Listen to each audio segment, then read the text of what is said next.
What's up, guys? Brendan back again today with another video on the channel. Today, we are doing our very first comic book review on the channel. Very exciting. So, if you follow me on Instagram, on the social media, you know that about a couple months ago, I actually put up what the hell's the word now? I put up a poll on my Instagram story asking, hey, would you guys be interested in seeing me do some comic reviews on next year on the channel? Which, it was an overwhelmingly yes, so we're here now, obviously. So, yeah, we're going to review a comic book on the channel, which I've done comic book reviews on YouTube before on my previous second, gaming/comic book channel. I'll leave a link to the playlist down in the description below, which I think there's a playlist on that channel. If there's not, I'll leave a link to, one of the reviews on that channel. So, if you want to go watch some of my early reviews from, 10, 11 years ago of comic books, go there, which, goddamn, they're old now, I feel old. Yeah, but yeah, they're over there, I'll leave links to them down in the description below. But, yes, anyways, because, this last year, I got really back into the comics. I mean, I've always been, into comics, but I've been, out of, reading them for a very long time, for a while now. I've not been, keeping up with them that much. It wasn't until, last year when I got back in the comics due to an unfortunate reason, the tragic passing of the YouTuber Comic Store. I'm sure maybe some of you heard about that. I put a post about it on the community tab. Yeah, that was very tragic. I used to watch him a lot back when I was younger. If you don't know, his channel was that he would make comic breakdowns and, dramatic readings of, comics that were coming out so that to help get people informed on what's going on in comics at the time or, back in the day. They'll help get you educated on them more. Yeah, it was a great channel. It was really tragic that he died. So when he died, I went to my local library and borrowed a bunch of books that were there and started reading them. And yeah, now I'm here. I'm back in the reading comics majorly, more so than I was in years. So yeah, it's I kind of want to do some comic reviews now on the channel. So yeah, I guess these are part of geek culture talk in a way. So yeah, we'll figure it out as I go, obviously. So I was looking at what comics I had read recently to do some reviews on, but then this comic was coming out that I thought would be perfect to review on because of what movies come out at the time. So today, we are reviewing the first issue of the new, I think, limited series, which is Sam Wilson Captain America, which, if you saw a thumbnail, you know that the cover actually, I put in the thumbnail of the video, the cover actually looks like this right here, this is from a preview magazine. This is the main cover, but what I have here is one of the variant covers by Marco Pacheco, I think is how you pronounce his last name. I'm sorry if I pronounced it incorrectly. Yeah, this is his variant cover. You know, he's the artist behind. He drew Chip Zdarsky's Daredevil and the current Ultimate Spider-Man run, so it's a great artist. I like both covers for them, honestly. They're both great, but I do like this one a lot, how, you see it's just kind of pure Sam and Red Hulk, and he's, destroying their wings. It's pretty cool. So, yeah, we're going to review this one because, of course, the new movie Captain America Brave New World's come out this month, so it's the perfect comic to read. They created this as a tie-in for the movie specifically. Of course, it's going to have Sam Wilson, Captain America, and Red Hulk, so hey, let's get a comic book out there with both Sam Wilson, Captain America, and Red Hulk, which, it's a very obvious tie-in thing they're doing. They put this into production just because they wanted to, be tie-in with the movie, which, I'm good with. I do like when they kind of do these kind of, very simple tie-in things where it's hey, this, film or show's come out recently that's going to have, these said characters in it, so hey, why not we get a comic out there that has those same said characters in them, so that, people watch the film, maybe they want to go read a comic book now, so hey, that's the movie there, so good way to kind of get them, reading some comics, They did a similar thing when the Falcon and Winter Soldier show was coming out. They released a comic that was also just titled Falcon Winter Soldier. It was a new comic about, Falcon and the Winter Soldier teaming up. I do like this stuff better than, other previous tie-ins they've done, back when Spider-Man 3 was coming out, they were hey, Spider-Man 3, the black suit's in that film, hey, let's get Peter wearing the black suit again in the comics, but of course, we can't give him the symbiote because, Venom's doing that right now, so let's give him a black cloth version of the suit and everything, and that's the storyline going to be called Back in Black, so that was kind of random, and of course, the even worse example is, hey, Captain America Civil War's coming out, what should we do? Should we, reprint, the Civil War comic in a much more, deluxe fashion, or, with a lot of the, important tie-ins and everything, No, let's make Civil War 2, a sequel comic about Iron Man and Captain Marvel fighting this time around, and that comic would then inevitably, butcher Carol's reputation for a while, making a lot of people think, oh, Carol's just a dick, in general, which... Yeah, that was the whole thing. That wasn't great. So I do prefer, when they do stuff like this over, those kind of ones, Spoilers, by the way, for the whole book. So Sam Wilson Captain America is written by Greg Pak with art by Valentin Delandro. You know, Greg Pak, he is no stranger to the Hulk mythos and those characters in the Marvel Comics universe because he wrote what is considered some of the, like, one of the best Hulk comics ever, Planet Hulk, plus its sequel, World War Hulk, and a few other things he's written for Hulk also over the years, like Hulk Firene's one that I read recently that comes up in my mind. Valentin Delandro has also drawn a lot of great stuff. You know, he's no stranger to Marvel. He's drawn some stuff for, like, Amazing Spider-Man and also Avengers, but also some DC stuff like Aquaman, Action Comics. So I'm not really sure how long ago Sam became Captain America again, because I remember when he became Captain, when they announced that Sam Wilson would become Captain America back in, like, I think it's like 2014, 2015, it was like around, it was part of the all new, all different Marvel initiative when Secret Wars was like, gonna be like resetting the Marvel Comics universe, which didn't actually end up happening. But I remember when that was now, it's like a good like decade ago now, which, goddamn, my age again is showing, Jesus Christ. I thought he was Falcon again for a while in the comics, but then he's now Captain America again, which I guess they made him Cap again when the show was coming out, Falcon Winter Soldier, when he became Cap in the MCU, which, you know, that MCU synergy and everything, which the way they explain the comics of having him and Steve Rogers be Captain America seems to be a similar way that they have, like, you know, Peter and Miles both being Spider-Man. They're just, you know, both Spider-Man. Like, it's like how in the PS4 video games where it's like, or the Insomniac games where Peter's the Spider-Man of, like, Manhattan, like, New York overall, and then Miles is more so the Spider-Man of Harlem and Brooklyn, which seems to be the case here for Sam here, because, you know, he's defending a soup kitchen in Harlem where it's under attack right now by vampires, which I guess is a after effect from the Blood Hunt event, which was the most recent Marvel Comics big event, so I guess there's still some lingering vampires out there, but these guys are in the sun. I don't know how that works exactly, so I don't know. They don't even really mention that this is from an aftermath from Blood Hunt. They just kind of like are here. It's like vampires. It's like, but I mean, I guess like if you know that, it's like, yeah, it's obviously from the Blood Hunt after effect, of course. But he's also not alone. He's got Steve Rogers here who's coming down to help him out, of course, and everything. You know, two Caps fighting side by side, fighting off vampires, which is, you know, a normal thing.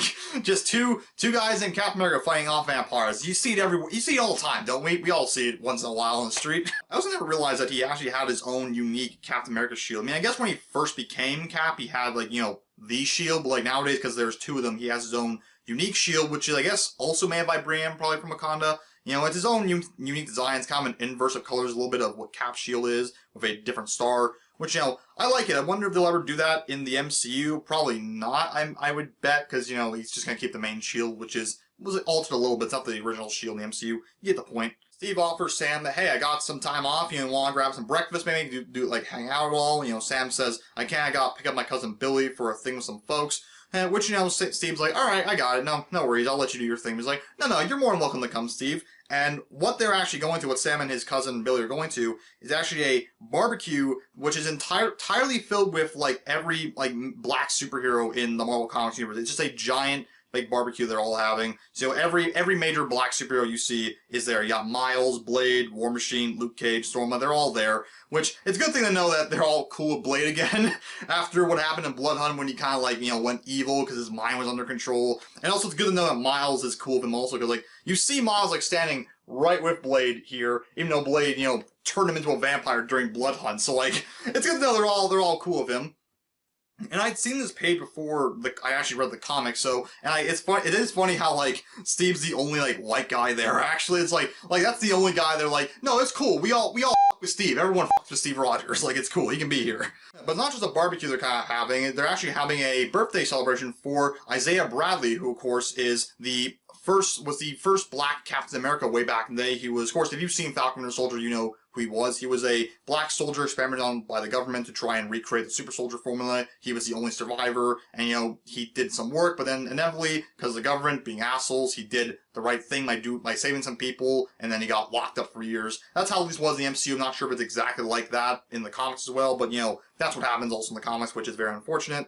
And, you know, Sam's cousin Billy is just kind of like, she's just like enthralled, like saying, oh my god, I didn't know we're coming to this whole thing with all these super people. I mean, she knows War Machine from apparently some previous military stint they had together, I guess. But, you know, she's kind of like in awe, like, holy crap, like, Storm's here, and, like, Spider-Man? You didn't tell me Spider-Man was gonna be here, man. Like, you gotta warn me, Sam. You gotta prep me a little bit, which is very fun. She's also introduced to Isaiah's grandson, Elijah, who is Patriot from the Young Avengers, you know, when she's asking, like, oh my lord, another Star and Stripes dude, how many more of you are out there? And Sam goes, well, there is one other, but he's not here, which is the cloned son of Isaiah, who is named Josiah, which he's apparently imprisoned after serving overseas, which I have no idea what's going on with that. Really, I'm not familiar with that at all, so I apologize about that. We have a scene here where, like, Sam and Steve are talking about how, it's really unfortunate what happened to Isaiah. Like, Steve's like, I've had it so easy, and, you look at Isaiah and I feel bad, he's had it so rough over here. And Sam's like, yeah, a lot of people in this country got screwed over by the government, which is very, very unfortunate. But then Billy comes in and pitches something to Sam that hopefully he'll find really exciting, like she does. She talks about remember how their grandpa couldn't get a federal loan for his farm years ago, which of course Sam does remember. He lost his whole farm back then after the government, and the government's been trying to like correct it over the years, but of course not quite taking. Which then she says, well, that's where we come in, as she's like working with a company called Eagle Star, which is launching a land grant program to make good on all of that. Which she gave them Sam's name, saying, oh, hey, my cousin's actually Sam Wilson. He'll be a spokeshero for you guys. She just kind of told him that without telling Sam that, which he's kind of like, why would you tell him that? Like, I didn't say anything about that. What the hell? Which he's kind of like rattled by that.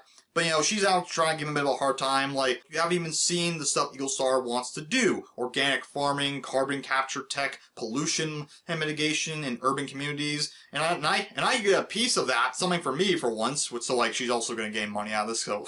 And she's trying to convince him by saying, you're always off saving the world and everything, but, like, what about the people on this old world? Little guys like me never get the chance to fly. Unlike you're the exception, which is, she's really trying to, like, get him to, like, come on, man, just, like, get in on this with me. Which then...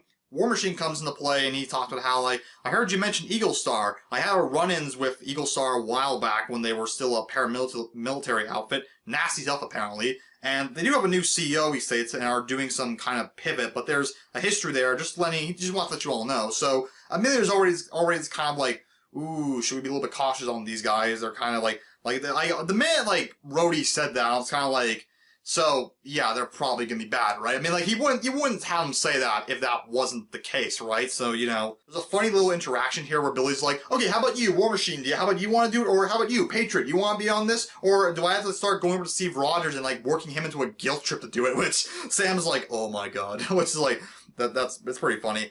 And, the rest of the heroes, they all get called away on a Hydra satellite core about to go critical and everything, but they all tell Sam, hey, you know what? Why don't you stand back and go and look into this, like, Eagle Star? I almost forgot it. This Eagle Star thing that Billy's talking about. It's also good to spend time with family because, as Steve says, you don't know how much time you get with family, which, I think referring to, of course, with stuff with Isaiah, with how he was locked away for years, he didn't get to spend time with a lot of his family. So that's what he's kind of implying there. Is like, hey, you never know how much time you get with your family, so go and spend it with her. So he's like, all right, fine. They go and meet with Dennis Harmon, who's like, the guy in charge of this, and they take him to this like flying like city up in the sky, which is like, you see it right here. It's quite huge, everything. This huge city with like hundreds of acres of land for like farmers and their families live and everything. It's like this huge thing. And they go inside and start looking around, see they have a former scientist from Wakanda who like wants to share some of their technology and science with the world to help out. And that's when we also encounter this character who I thought was who it was, but it wasn't, which is Robert Maverick. Which, when I look at this guy, I'm like, who's Robert Maverick? Because it looks like Thunderbolt Ross. I was kind of confused, like, is this like a new name going by? So I looked it up before doing this, and I was like, oh, this is a completely different character. Robert Maverick worked on one of many like off the books like a government facility called Troubleshoot, which was like working on like human weapons. He turned this one guy into a giant kaiju monster to attack like Avengers Idea Mechanics, which is a different thing of AIM. I'm not sure what the hell that is. And they were trying to break out like their friend Rick Jones from S.H.I.E.L.D. and everything, which was illegal. So he sent them to attack them and this whole thing. That it's like I have no idea what the hell all that stuff of AIM is. Eventually, AIM, like, they defeated, like, the Maker and, like, brought him over to Maverick to get some good graces with him, and then AIM got absorbed into S.H.I.E.L.D. and everything, and then as a result of that, Maverick became part of the U.S. Avengers. I don't know what that is either, really. Again, I'm not sure what a lot of this is. And he was given these Hulk plugins to be part of the team so he could be turned into, like, the new Red Hulk. But the plugins had, like, this, like, safety limit on it so that he couldn't be in Red Hulk form for too long. But then this Hydra double agent guy, put some nanites in that allowed him to, like, avoid the cough thing. And then basically a bunch of stuff happened. He kind of just, like, got stuck in this Red Hulk form for a while and everything. It really sucked. And, like, a lot of stuff happened here with him, basically. But now he's, like, cured, he's fixed, he's, like, finally back in his human form. He has, like, proper Red Hulk plugins again and all that. And, yeah. But again, I find this character very weird. Like, I just don't understand. Because, like, I mean, I wouldn't have a problem with him, but just the fact that he looks exactly like Thunderbolt Ross. Like, he looks exactly like the character. I don't understand, like, why they designed him to look exactly like Ross. Like, my knowledge of what was going on with Ross at the time, at more recent years, like, is from the Immortal Hulk run. I haven't finished the Immortal Hulk yet. I'm at, like, 15 issues left, but he was dead during that series for a little bit before his body went missing from his grave and he's alive somewhere out there. He hasn't shown up yet in the last remaining issues, as far as I remember. But yeah, like he was dead for a while, and like, you know, come back to life is a whole part of the Immortal Hulk thing. Storyline's a huge part of it, so that will get resolved at some point, I imagine. But yeah, like he was dead for a little bit, but now he's back. So I don't know what's going on with Ross right now, really, in the current comics. But I'm very confused. Like, I find this confusing because, like, again, this comic is meant to be like a tie-in to that movie. So, like, hey, you like the movie? Come read the comic. It's kind of like that movie. You know, it's got all the stuff you know from the film and the TV show. You know, we got Sam Wilson and Captain America. You got Isaiah Bradley here. You got Elijah Bradley. You got the Red Hulk. Like, all the stuff you kind of expect to see there is here. But then, like, you have this guy who looks exactly like Ross, but it's not Ross. So it's like, it'd probably be very confusing to, like, new readers. Like me, it was very confusing. Like, who is this guy who looks exactly like Ross? I don't understand what that is. Like, it's really strange to me. I don't really understand it. But yeah, he's working there also with this guy and everything, and he had made a deal where like 10% are disabled veterans who are working on these farms, which is like pretty great. And, you know, essentially, basically, it's revealed they're bad guys, which, you know, you didn't see coming. That's another issue I'll give this comic a have, that, like, it seemed like too obviously telegraphed. Not even obviously telegraphed, the way they go about it. Because basically, like, Sam's bird Redwing comes in and says, something's wrong and everything. Because, you know, Sam can talk to his bird, which is something I forget, because I'm so used to now him in the MCU. I'm like, oh yeah, in the comics, Sam can, like, telepathically communicate with birds, which, yeah, they obviously did away with that in the movies. But what ends up happening is that these giant, like, monster birds, or, like, dinosaur-looking things start attacking. Sam has to jump in, save the day, which he does. And then when he investigates them, they're actually, like, these robot birds instead, really. And when he's looking through these drone birds, he discovers, hey, some of this actually belongs to Eagle Star Tech. That's kind of weird. And then, like, in a second, it's like, oh, shoot, Maverick, you know, we had it all wrong. You should have scanned Sam when he first came in here, because apparently he's a life model decoy. It's not the real Sam. And Maverick's like, what? Who dares impersonate Sam Wilson? He's a good man. And he turns to the Red Hulk, starts fighting him.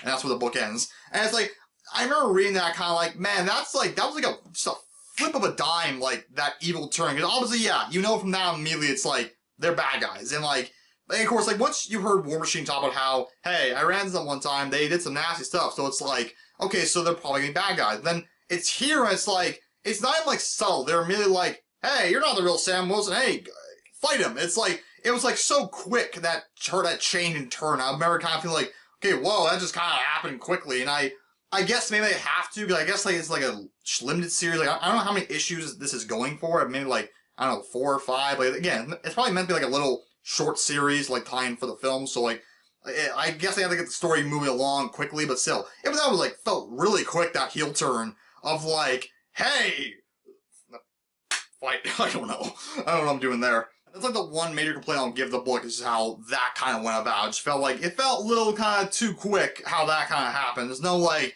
trying to like scurry around and like, that is curious. Let's look into some of these guys. No, it's like, hey, whoa, you're not the real Sam Wilson, which we know he's the real Sam Wilson, so like, yeah.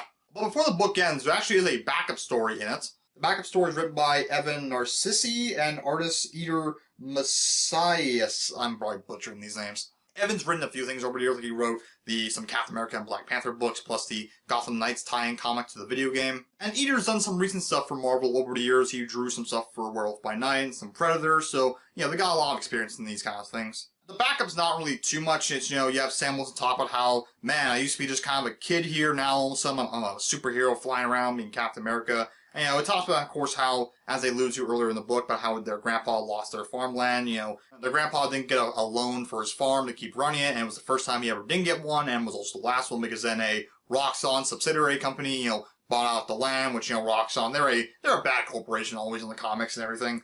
And so, yeah, it makes Sam always, like, kind of, like, sad when he flies over here because of the stink of Roxxon. But, you know, they still have their grandpa. He's still alive. He's still breathing. And, you know, he comes and visits him with his cousin Billy again. Sam apologizes for being late, but he says, "Oh, no, I know you were hanging out with those kids from the community center." He's like, yeah, you got me. It's a force of habit. I got it. And Grandpa gives him some money saying, "Here, give them for the center." He's like, "No, I can't, Grandpa." But he's like, no, take it. They need it more than I do. And he talks about how, like, he's so proud of you, so proud, like, Sam seeing him fly up there in the air. And he's like, "Well, Grandpa, I learned to fly from you. Everything you taught me, that's how I'm up there." And, you know, it's not much. It's not like a massive, like, tie-in. It's not too heavy on story. It's just a nice little, simple, like, sweet little fun thing to show, like, you know, a little bit of Sam's past and where he kind of used to grow up and hang out sometimes, you know, just showing how, like, much of a good, like, you know, family guy and, like, looks out for his community and everything, how good of a guy Sam is. So, yeah, again, it's a very simple, like, little backup story to kind of help end the comics, you know, which I liked it. Yeah, so overall, the first issue of Sam Wilson Captain America is good. I did like it a lot. I thought there was some solid art here. There was some fun interaction, some fun action here, I thought. You know, I'm definitely intrigued to see where it's going to go. I mean, of course, we only saw a little bit of the fight with Red Hulk and everything, which one thing I'll say is funny, because on all the covers with Red Hulk for these comics, like the main cover, variant cover, you know, he doesn't have a mustache, which, you know, Red Hulk never does have a mustache, even though Thaddeus Ross has a mustache. But in this book, he does. Like, when he turns into the Red Hulk, he has the mustache still, which, like, for some reason, which I never see. And I found out when looking up his stuff on his wiki page that he had a nickname as the Tom Selleck Hulk, which is, like, funny. Because, I don't understand why, like Ross never has a mustache when he turns into the Hulk and everything. It's interesting, so I don't know. But yeah, again, I enjoyed this book a lot. It was really fun. You know, a few things, though, like I said, I thought were, like, great. Like, again, this is a more so overall thing from, like, obviously a few years ago, I guess. Like, I don't understand why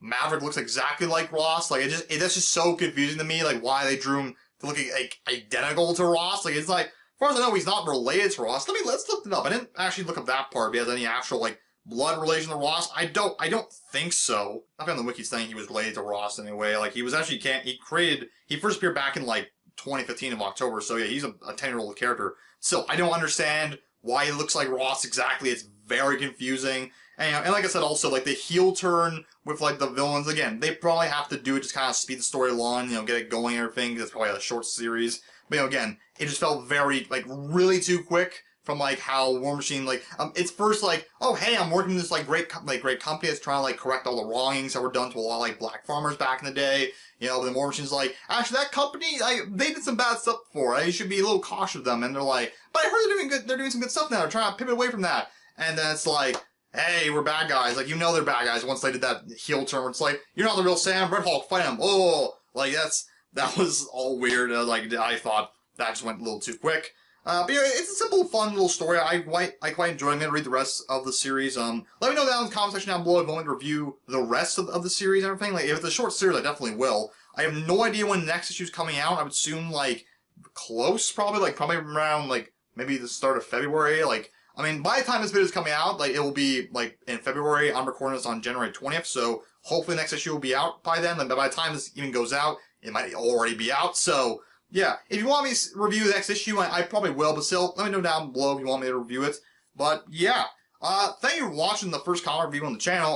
We're definitely going to do a lot more of these. I have a lot of other comics I've read that I wanted reviews on. Some are a bit more meaty comics, like some of them are actual, like, trades I've read that I want to do reviews on.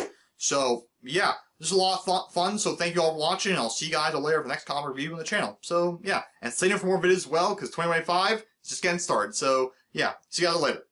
Goodbye.